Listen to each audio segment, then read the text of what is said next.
How many new opportunities are being spilled in your life because you are refusing to grab hold of the new? You still want to patch something onto the old, or you want to put something into the old.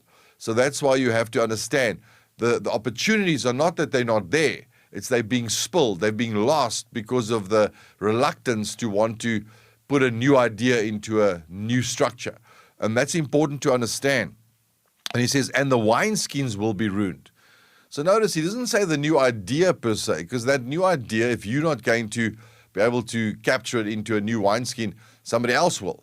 So the idea, any idea that has arrived in its time, it'll survive.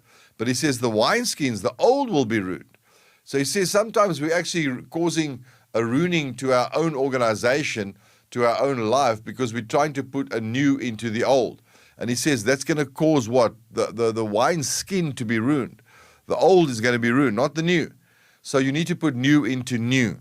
And so verse 38 says, but new wine must be put into new wineskins, and both are preserved. So notice, preservation or sustainability comes when new goes into new.